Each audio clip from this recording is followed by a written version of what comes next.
a kid of the baby boom, he grew up in post-war America in the small town of Waynesboro, Virginia. For a time, he held his high school's track record in the 100-yard dash. He had a passion for cars and would often describe a period of his life beginning with the car he owned at the time. And by the way, if he did not describe the period by the car he owned, he would describe the woman he was dating at the time.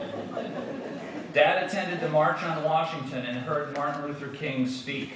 At Bellevue Hospital in Manhattan, he treated the respiratory problems of John Wayne and John Steinbeck.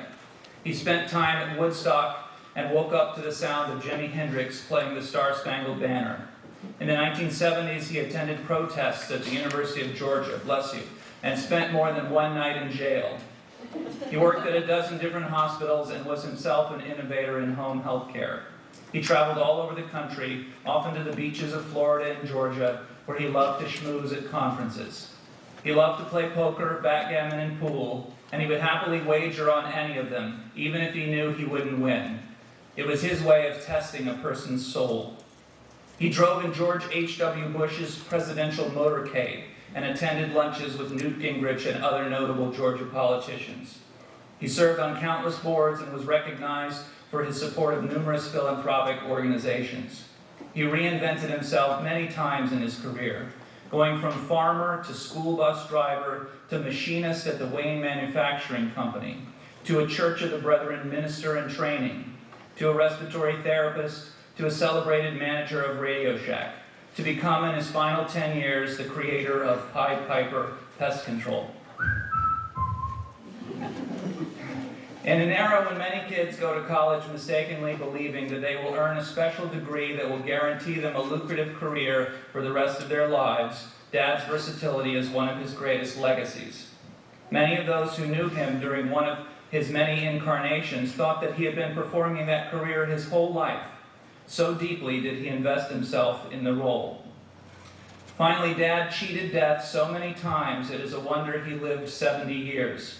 As a small child, he overcame meningitis while on his deathbed. Later, he exploded portions of his hands with an M80 firecracker. And I confess to you, for the longest time, I imagined he was a child when this event happened, but I learned just recently he was actually in his early 20s when he did this. He escaped from black bears in the wilds of Cremora, and most famously flipped his Austin Healey through a barbed wire fence in one of his many drag races. I could spend an entire evening filling in the details on just one of these stories, some of which may seem unreal or at least far-fetched. But if you ever doubted the truth of one of these highlights, Dad would be happy to fill you in, saying, "I guarantee it."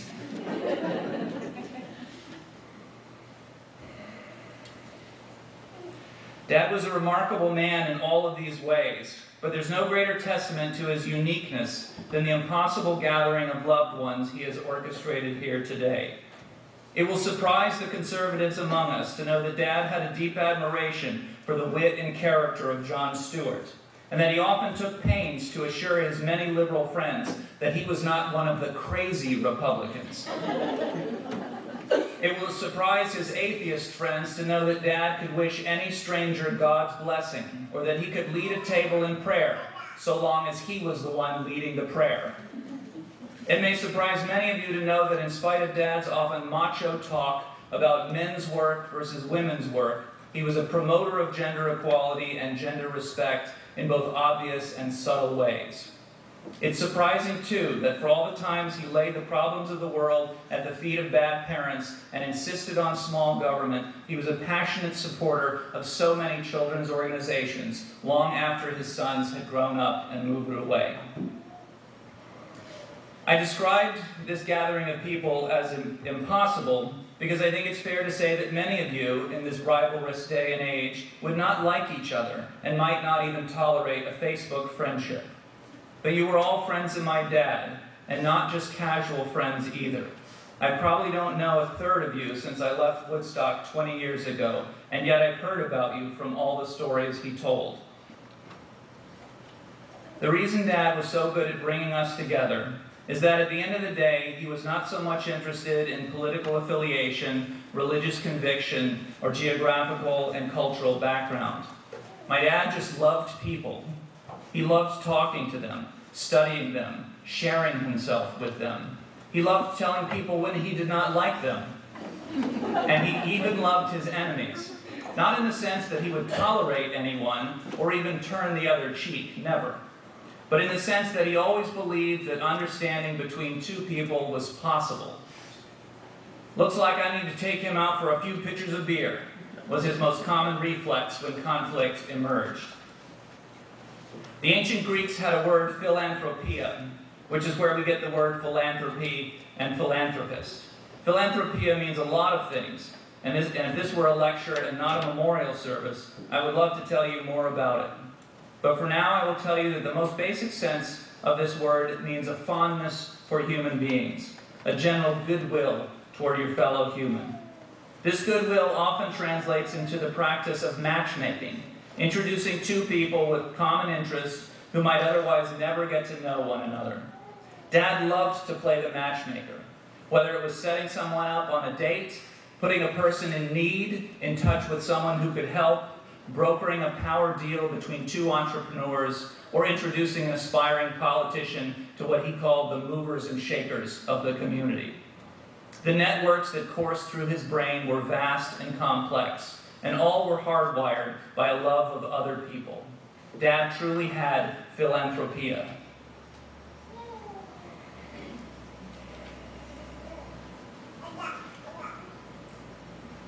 Dad was a remarkable man, full of contradictions. The very ones that killed him were the very ones that brought us together today. He loved beer. He loved bars. He loved parties. He loved to take risks. He rarely let a thought for the consequences spoil a good time to be had right now. It's easy, I think, to imagine that he loved beer and parties for their own sake, but I think it's more accurate to say that he loved them for a deeper reason. If Dad had spoken in verse, if he had carried a lute, or had worn a tattered coat, people might have more easily recognized him for what he truly was, a troubadour, a singer of stories who wanders from town to town, sometimes without a clear sense of purpose, collecting tales and sharing his own, then blending them all together for the next round. Dad was a master of modifying his stories for every kind of audience. To one friend, he could muse about the afterlife, and to another, insist that there was no afterlife, and that it didn't matter anyway, because there was so much living to be done in the here and now.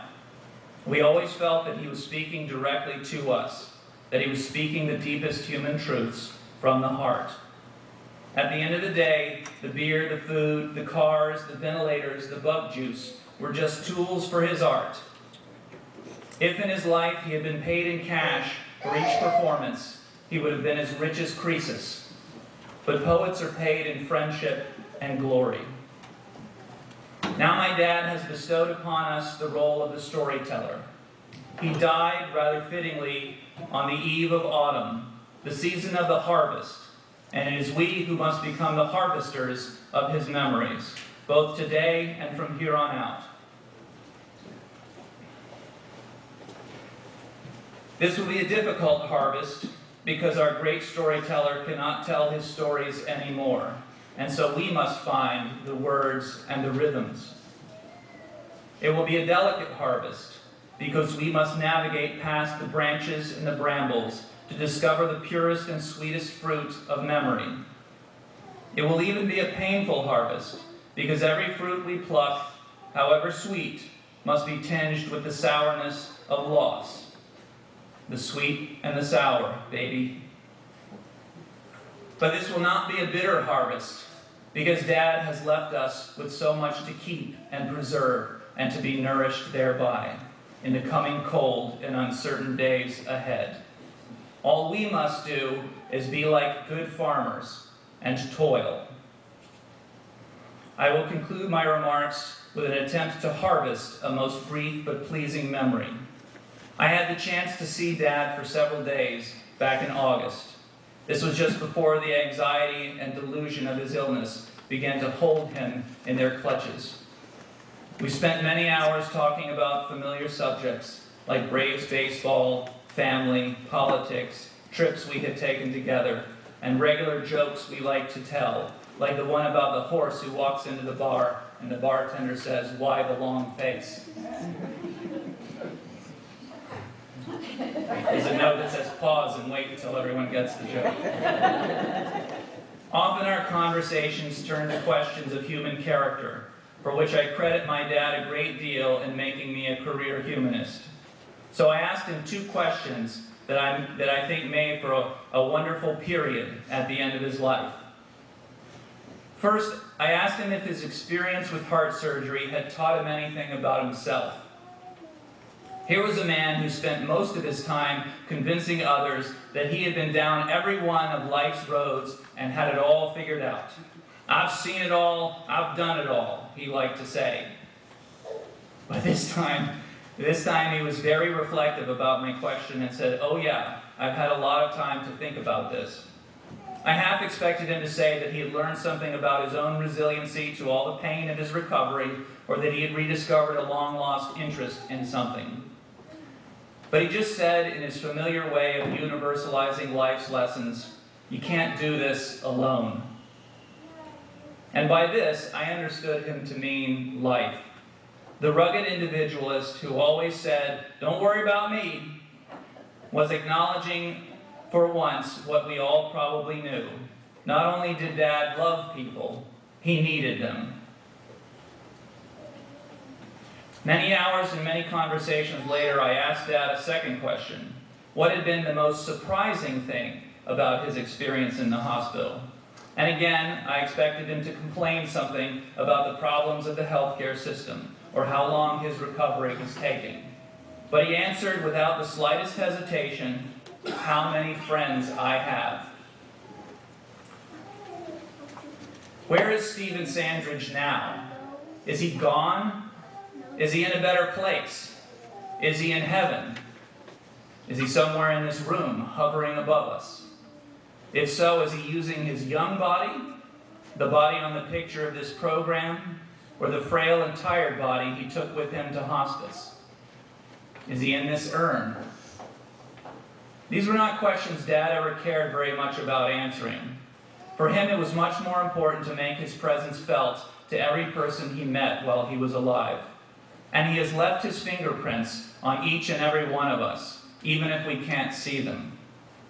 Whether it is in the form of one of those big bear claw handshakes he used to initiate every new relationship, seal every business deal, or wager on every bet. Whether it was in the firm pat on the shoulder he would give to you whenever he wanted to confer a moral lesson or get you to straighten up and fly right. Whether it was in one of his endless hugs that pressed you to his huge, heaving lungs, Dad brought us closer to him and to each other, truly right down to his very last breath.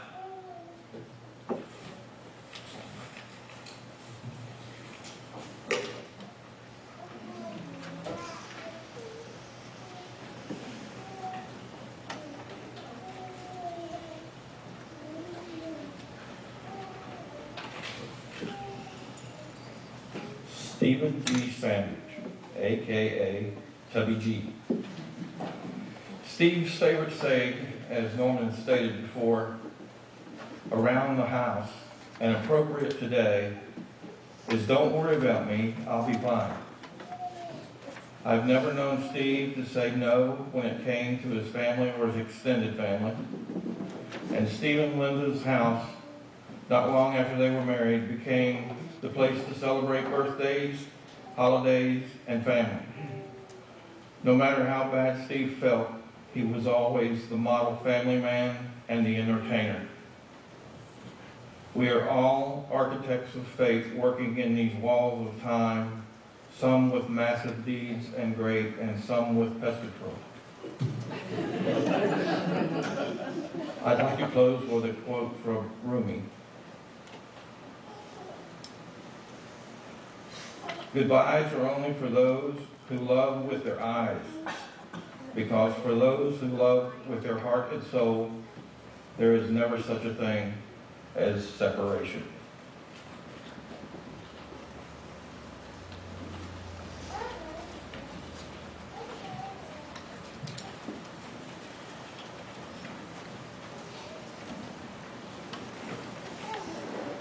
So, who's not here that we're talking about?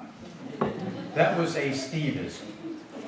Steve and I met working in a hospital, and it was a very gossipy place. Hospitals, their own little worlds. Everybody knows everybody else's business and talks about it. This hospital was exactly the same. I understand they still are like that today. And Steve would enter the conversation with that statement, reminding us, well, we're just gossiping. Of course, we still did it, but we got a little bit of Steve's wisdom from that. I met Steve in 1970 when I went to work at Crawford Long Hospital as an on-the-job trainee in respiratory therapy. Linda was the class mistress or master who tried to take a bunch of us and turn us into somehow being useful to the respiratory therapy department. And she did an excellent job, although it was a daunting and difficult task. Steve was on the staff at Crawford Long. He was already a very experienced, extremely well-trained and skilled respiratory therapist and a shift supervisor. And we all, of course, looked up to him. But he was also a great, great guy. Tubby. That's what we called him. And I think he embraced that nickname back then. I think he got a little tired of it as time went on. You know, he got a little older. But he was Tubby. And he was just a great guy. Tubby was party central. We'd all go to Tubby's house, and everybody loved Tubby. But Tubby was more than that. Tubby was a very, very thoughtful guy. He and I talked a lot. Tubby befriended me. And he and I talked a lot about the world, where we fit in the world, where everyone else fit in the world. And he had just all of his life, this down-home, completely unpretentious and honest wisdom that he shared with all of us. And Tubby, like I said, befriended me, and Tubby and I became best friends. Now, Tubby, I think, has a lot of best friends. But Tubby is my best friend, I want to tell you. Aside, of course, from my wife, who came along later, but Tubby is my best friend, and I say that today. And I cannot tell you how much, through all our conversations and what he was able to share with me, how much of an impact he made on me.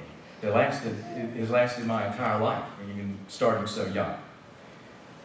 After a time, I left the hospital and I went back to school, and but we were able to stay close through the 70s and into the 80s. I was very honored to be the best man at Linda and Steve's wedding.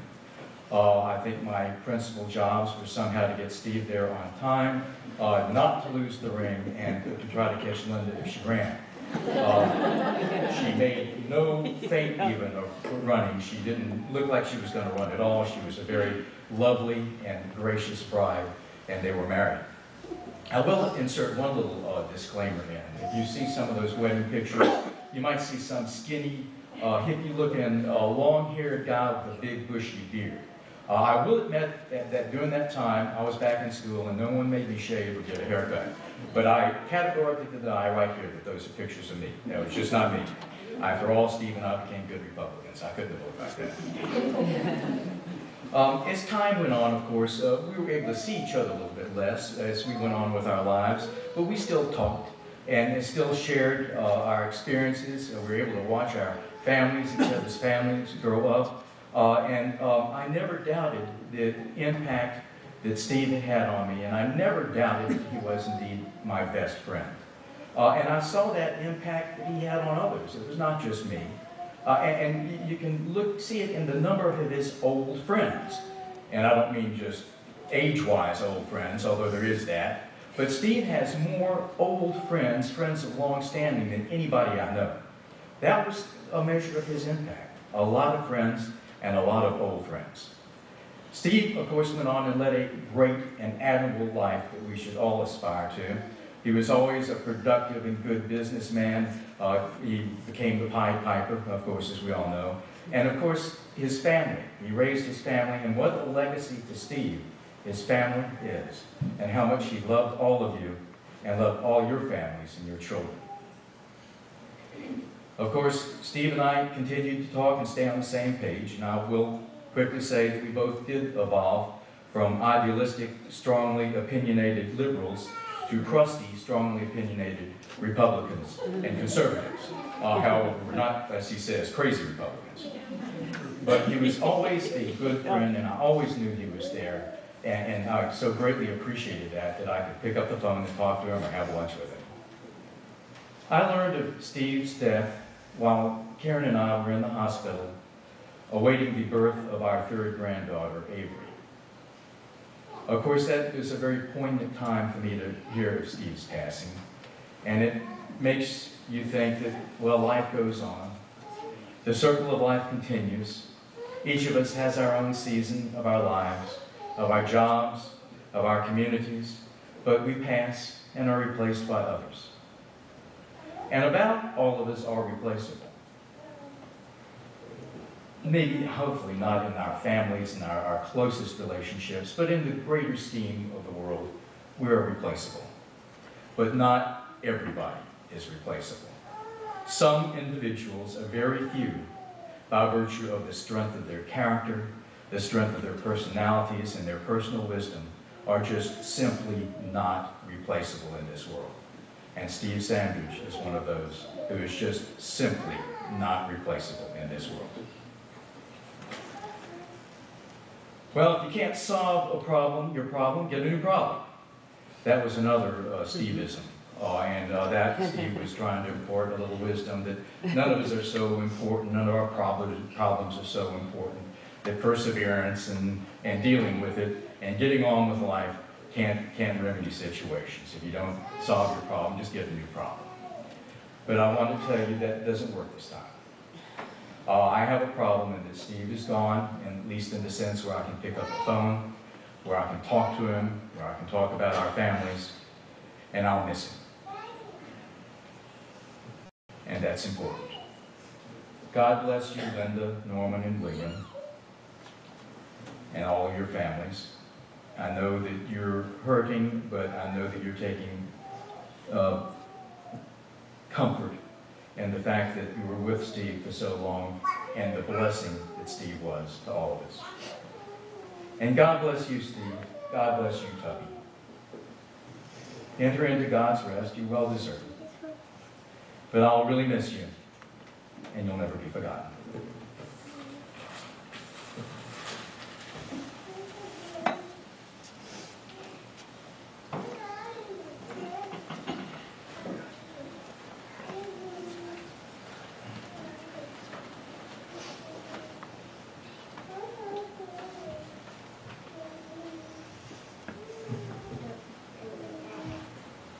I'm trying to get through this without breaking up. I can count the men in my life that I've said I love you to. On one hand, my dad, my two sons, my son-in-law, and that won't leave that there, that Steve Sandridge. Many, many good times, many, many long lunches. We once had a conversation about what is a friend. And we came to agree on the definition that a friend is who you call on Christmas Eve at 10 o'clock at night to get you out of jail. And we both agreed I could call Steve, he could have done that for me, and I would have done that for him. And there aren't very many people that you can say that about. I don't think I've ever known anyone who loved his family more than Steve and was so proud of his 3 grandchildren. You don't need to get him going. All you had to say is, "Oh, I was looking on Facebook today, and I got this little girl in Norman. She's a doll. A doll? That's the prettiest child in the history of the world. I can't believe that." And she well might be, or at least one of the two. The last lunch we had, we were talking, shared with Don Butler earlier that Steve and I shared a deep love of primitive gospel music. The more primitive, the better. It had to be acoustic, of course, and even better was a cappella. And we've all heard him say, "I'm a giver, I'm a giver." And he was. And Grandpa Jones, that great poet, you may remember from Hee Haw, wrote in his wonderful song, "Fallen Leaves," that when you leave this world for a better home someday, the only things you'll take are what you gave away. Well, Steve took a hell of a lot from him. I love the man. I think everybody who ever met him loved the man. I said to Linda that if he had any enemies, I bet they liked him. And I bet they had. 2 quick stories, and I will shut up and sit down. In the hospital business, which Pete was alluding to, the big thing is always finances. And most of your money comes from the federal government. And you get your money from the government by passing inspection. Well, we're getting inspected at West Paces Ferry. And it's a physician, a nurse, and an administrator. Now the administrator, every vein in the guy's face was broken. He had a little tremor in his hand. Steve picked up on this immediately. And when he came in at 10 o'clock to inspect the respiratory department, Steve said, "You had any lunch?" And the guy said, "No." He said, "Why don't we eat before we do this?" And the guy said, "Well, okay, where you want to go?" Steve said, "Not to a place down the bottom of the hill." Well, they go down and order their sandwiches. Steve said, "Do you mind if I get a beer?" The guy said, "No, I think I'll have scotch." Steve said, "Well, you know what, I think I'll have scotch too." He said, "You like single malt?" "I love single malt. Bring it 2 Glenlivets." Now, about 2 hours later, my boss comes in my office and says, "Where in the hell is Steve?" You looked at his office. Of course I looked at his office. "Where is he?" "You know, he's about to look, boy, I'm going to kill both of you guys." I got a dog, I don't know. But about 3, Steve and the inspector come back. And the guy says to our boss, "I hope you know what a great employee you've got here. This man cares about patients." Sung Steve's praises. We passed the flying colors. And all because, I don't know anybody else who could pull that off other than Steve. But and my favorite story, and I will close with this one, is that I had a Chevrolet that was bright red with a white Landau top, wire wheels, and a Continental kit. It's a long story how I got it, but the first time I ever came to Atlanta was to go to the Christmas party at West Paces Ferry. I wasn't even employed yet. I didn't start until January 1. But I got there early. I got there like 7 o'clock. Well, there's nobody there but people setting up to run. So I just go over and sit in the corner. About 7:30, the door opens. Steve comes in and says, "Where's the pimp?" And all these ladies look up at him. There's only one man in there. They all turn around and look back. And he says again, "Where's the pimp?" And I just kind of shrinking down and said, "I saw that damn car out there. That's got to be the ordinary pimp right now." So he came in and we became almost immediately great friends. I loved him now. But the last time we had lunch, he told me about his grandson, Henry. And he said, "You know what I'm going to do when he gets old enough?" And I said, "What's that?" He said, "I'm going to buy that boy a Henry repeating rifle." Well, I happened to check with Henry's mother today. And he's not old enough now to have a Henry repeating rifle. But when your mama says you are, I'm going to buy you that rifle. Now, your grandfather's present to me. Love you. Thank you.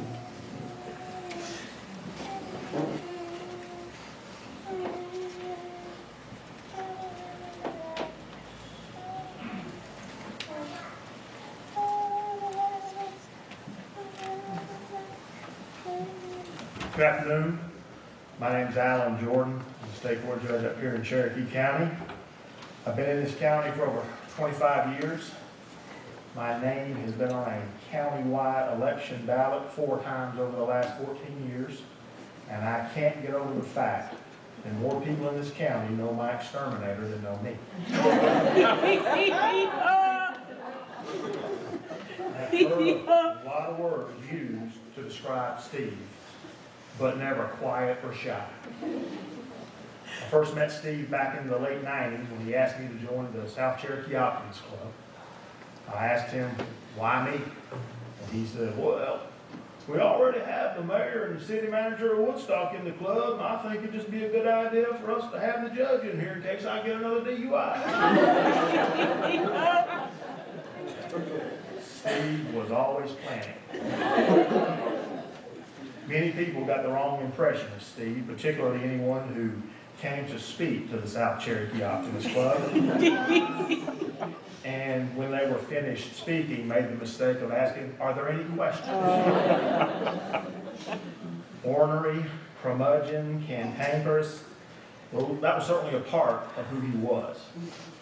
But most of us here know who he really was. Honest. If he seemed ornery, it was because he would not tolerate liars, hypocrites, or Yankees. He was not impressed with status or titles. The only thing about me that ever impressed him was the fact that I owned more Bluegrass and Statler Brother records than he did. He was a true friend. If he was your friend and you needed anything, then he saw to it that you got it.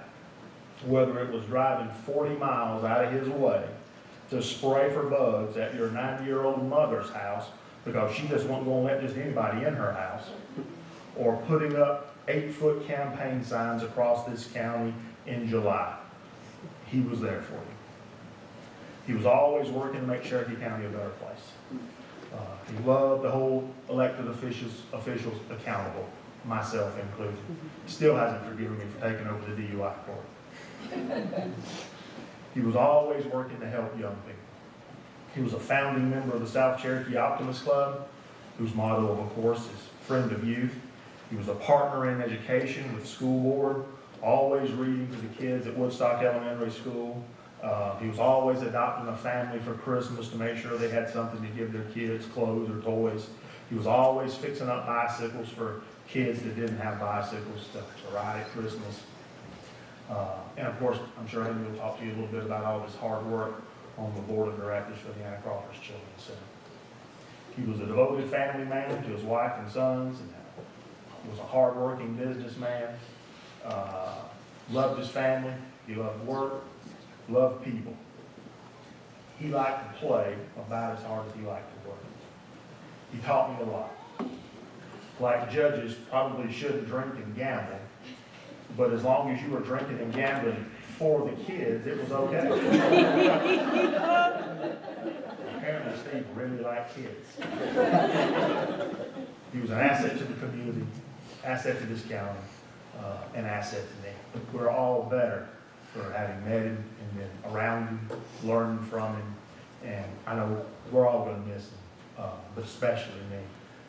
And I know he would appreciate each and every one of you being here today and talking about him. Good or bad, he'd love that. So thank y'all all for being here today.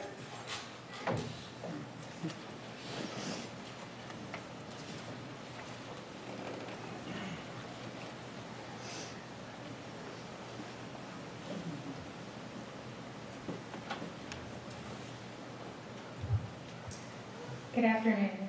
My name is Amy Economopoulos, and I, like Mr. Wilson, am going to try really hard to get through this. I'm the Executive Director of the Anna Crawford Children's Center. Our center is located in Woodstock, and we provide services to children and families who've been impacted by child abuse, primarily child sexual abuse.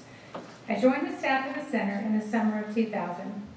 And several months later, I was invited to provide a presentation to the South Cherokee Optimist Club at one of their 7:30 a.m. breakfast meetings. And it was at this meeting where I had the opportunity and the pleasure to meet Steve. I was given a chance to talk to the members about the center and about how we provide services to hundreds of children each year for free. So after the meeting, Steve came over to me and introduced himself, and the first question he asked me was, "So you said y'all offer all these services for free?" And I confidently replied, "Yes, we do." He then said, "So what you really mean is we the taxpayers are footing the bill?" At the time, I was young, fresh out of graduate school, and perhaps a little easily intimidated. I started feeling a little sweaty, and about that time, I was trying to figure out who exactly is this man? How do I reply to this gruff comment? And I was also thinking, I'm not so sure that this guy seems very optimistic, if you ask me. He pretty quickly let me off the hook, patted me on the shoulder, and introduced himself a little more formally, and a little more casually, actually. We sat down at one of the tables and had our first of many enjoyable and lively conversations. Earlier at that same meeting, the members of the club had recited the Optimist Creed. And for those of you who aren't familiar with the creed, it contains affirmations to motivate and inspire its members to live a successful and fulfilling life. One of the affirmations of the Optimist Creed is to think well of myself, to proclaim this fact to the world, not in loud words, but in great deeds. And it didn't take long for me to realize this was something Steve exemplified in many areas of his life. Specifically, when it came to the Anna Crawford Children's Center, Steve believed wholeheartedly in our mission. And over the years, he did many great deeds to support our cause and to improve the lives of the children we serve. Sure, some of these things he did in the public eye because he knew that his involvement would make others aware of the center and would motivate them to also get involved. Steve attended every barbecue fundraiser that we ever had on the square in Canton for as long as I can remember. He sponsored a team of runners every year at our annual Etowah River Run fundraiser, and he even got his friend Bobby from New Jersey to come down to support the run. If we had an event to raise money, Steve was there with his checkbook. In fact, in 2008, Steve joined our board of directors and became even more actively involved. But there were so many things that Steve did behind the scenes that people never knew about. Over the last 14 years, Steve and the Optimist Club provided numerous refurbished bikes that we would give to the kids we serve. And for many of these kids, it was the first bike they had ever even owned. On another occasion, Steve once dropped by the center a few weeks before Christmas and handed me an envelope with a couple of $100 in it, and he said, "Here, this is for the kids. I know you know what they need, and I know you'll get them what they need." Every conversation that Steve and I had, or any voicemail that Steve ever left me, always ended with him saying, "Call me if you need me." And this is exactly what I would do. I once called Steve and said, "Hey, Target's donating a Christmas tree and some toys to the center, but they said we have to pick them up today." And as he so often said, "I'm on it." A couple of hours later, he and Ken Jackson showed up like Santa's little elves with the tree in the back of the truck and the toys too. A couple of years ago, our office was moving into a new building, and to try and save money, our staff had rented a U-Haul truck, and we were going to do the moving ourselves. We have a staff of 7 or 8 women.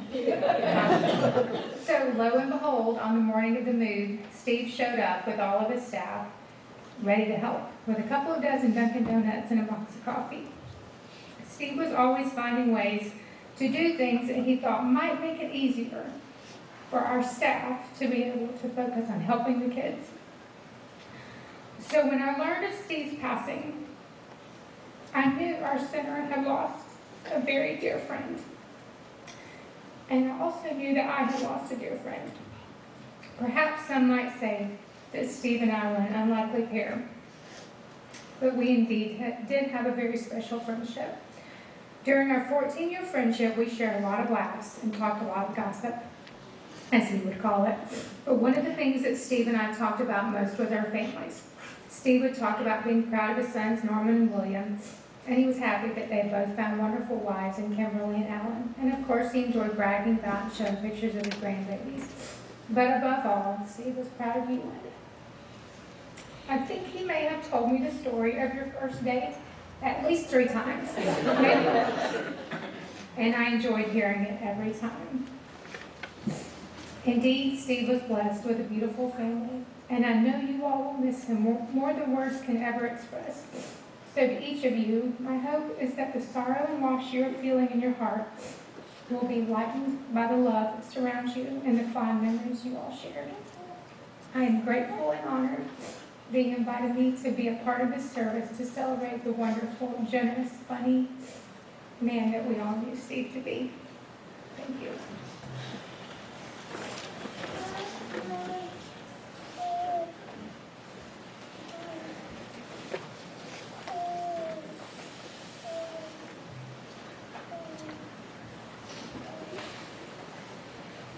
When I was first asked to come and speak for this sermon or for this passing, quickly I said, sure. For me, I've been preparing myself for this passing for quite some time, but I've never been a good public speaker. And one of Dad's, I think Dad's greatest things about the Optimist Club is they had the Optimist oratorical contest, where he and the Optimists would get together and invite members of the youth to come and speak about a particular topic. Dad would always say, If the youth are able to speak their minds, maybe they'll be a little less apt to want to gun us down later on in life. Again, I've never been a good public speaker, but right now, Dad gives me strength to convey to you that same strength that he fostered in all of us. Just one of the many lessons that he taught me. Like Luke in Star Wars, when he lost Obi-Wan, and as the Millennium Falcon sailed off, I find myself hanging my head thinking, I can't believe he's gone. But like Luke, I'm ready for battle. I'm ready for the next challenge in my life. Dad taught me so many lessons, and one of the big lessons that he taught me how to drive, which was a great thing. It kind of strange how it occurred. I was about 8 years old, and we would take a family trip, one of the family trips to Florida. And though I'm not planning on doing this with my son, he would often ask me, hey, Will, do you want to come up and drive? And I thought, sure, why not? So he'd sit me in his lap, and I'd do the steering wheel, and he would do the pedals. And for me, that was my first real involvement or interaction with Dad in him teaching me an important lesson. Going on, he taught me how to approach very intimidating situations. As Alan Jordan alluded to, he was never easily intimidated. He could walk into a room, didn't matter if you were a politician, didn't matter if you were the governor. How you doing? He was a very friendly person. So I've taken that away from him and implemented that in my life. But I will say, above all, he's taught me how to love my family. And it's that gift that will live on. And for me, he is not dead. He will live on in all of us because of that. Dad will never die. Lastly, what I will invite each and every one of you, Dad was also he enjoyed movies a lot. Some of his favorites were Shenandoah. He loved the West Side Story. And to him and Mom, he loved Lady and the Tramp. But I invite each and every one of you, because it was the way that I felt kind of classified Dad, or kind of encapsulated Dad the best, was a movie called Big Fish. And if you haven't seen it, it's with Ewan McGregor in it. And it's about a son coming to terms with the stories that his dad told him. So if you haven't seen it, or haven't seen it recently, I encourage you to see that. Thank you all for being here. I know it would mean a lot to Dad.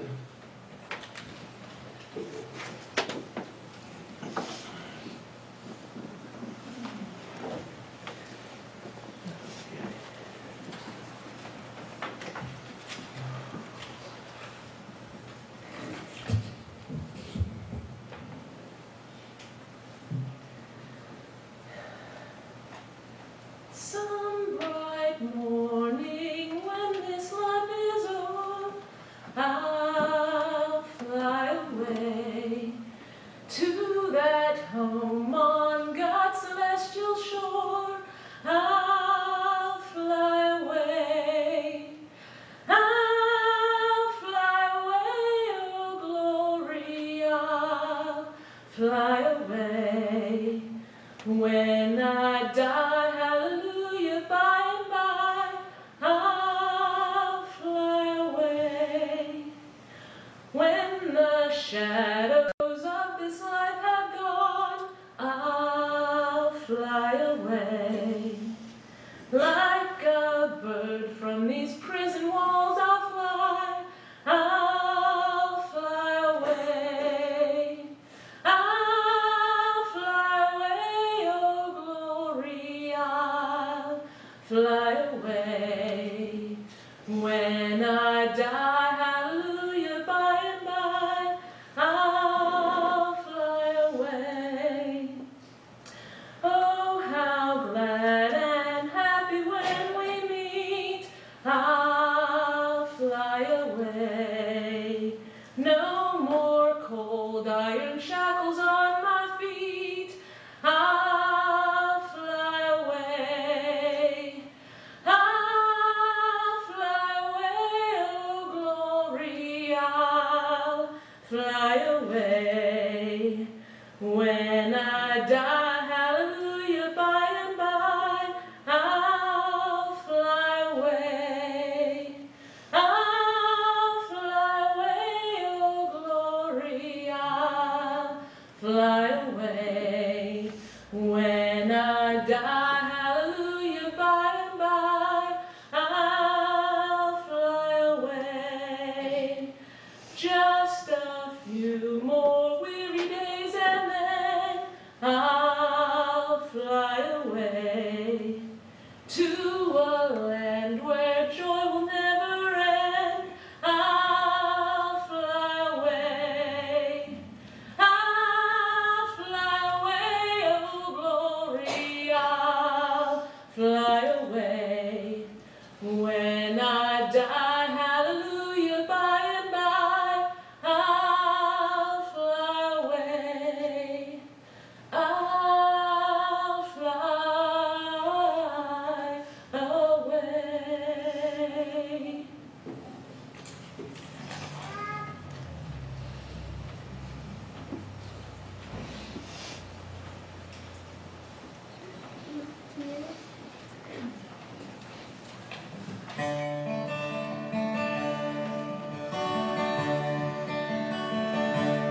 You put gold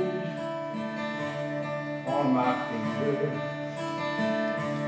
You brought love like I've never known. You gave life to my children and gave me a reason to go on. 'Cause you're my bread when I'm hungry. You're my shelter from troubled winds. You're my anchor in life's ocean. But most of all, you're my best friend. You bring hope and inspiration. You're always strong when I'm tired and weak. And I could search the whole world over, and you'd still be everything that I need. 'Cause you're my bread when I'm hungry. You're my shelter from troubled winds. You're my anchor in life's ocean. But most of all, you're my best friend. Yes, most of all, you're my best friend.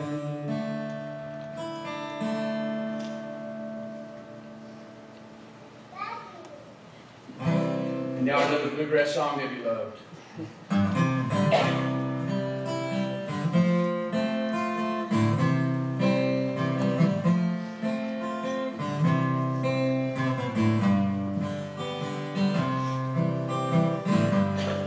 Leaves are falling and turning in showers of gold as the postman climbs up our long hill. And there's sympathy written all over his face as he hands me a couple more bills.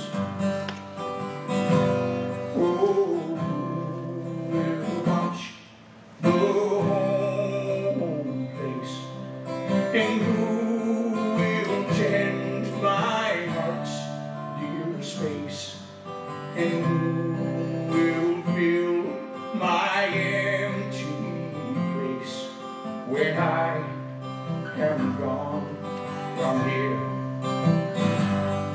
There's a lovely green valley near a clear running stream. It was my place when I was quite small, and its creatures and sounds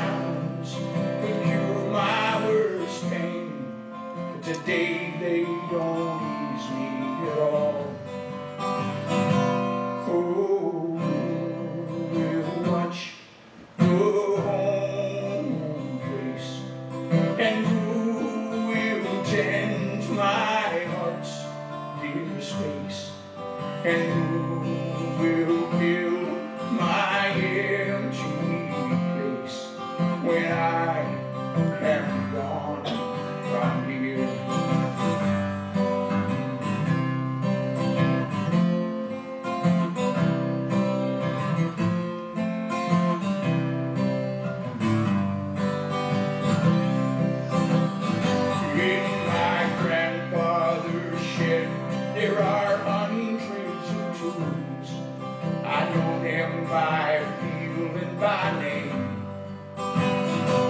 and like parts of my body, they match this old place. When I move them, they won't be the same. They're not the same. Now I wander around, touching each blessed name. The chimney, the table, the trees, and my memories swirl around me like birds on the wing. When I leave here, oh, who will I be? Oh, will watch the home place, and who will tend my heart's dear space, and who will fill my empty place when I am gone from here.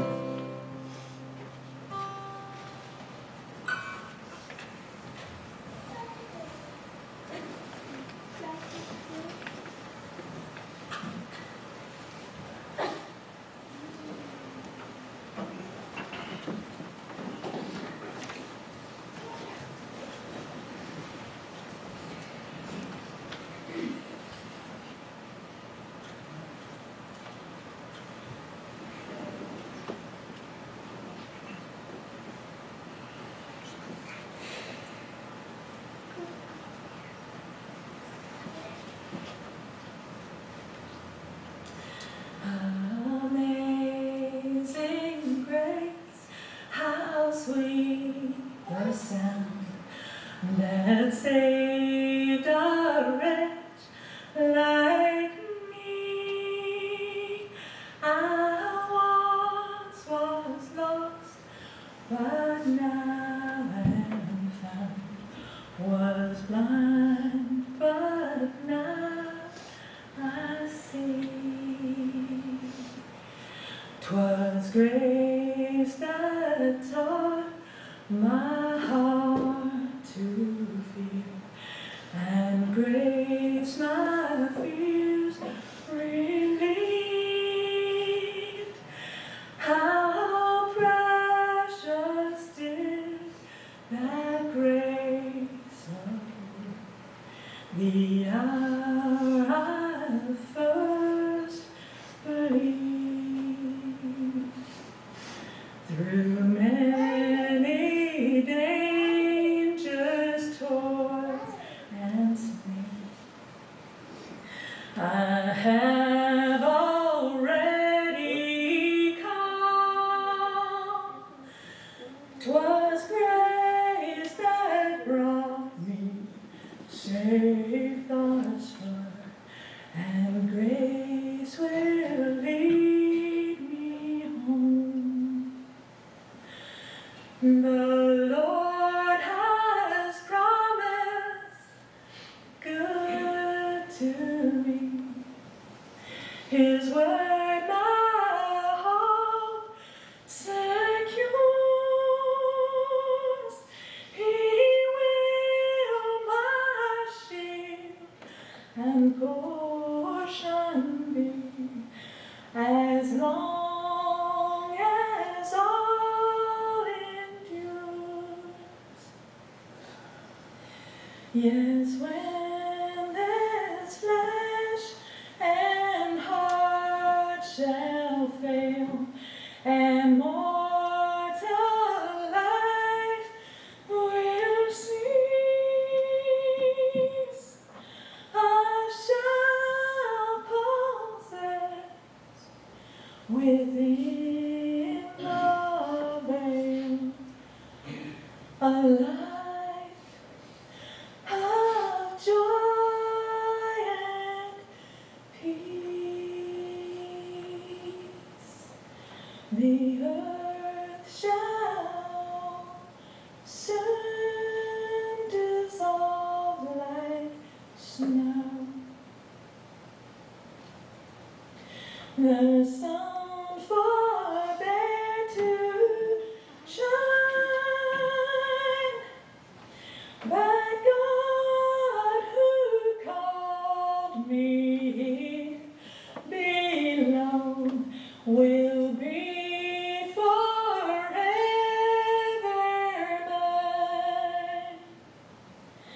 When we've been there 10,000 years, bright shining past the sun, we've no last days to sing God's praise. Then when we first begun.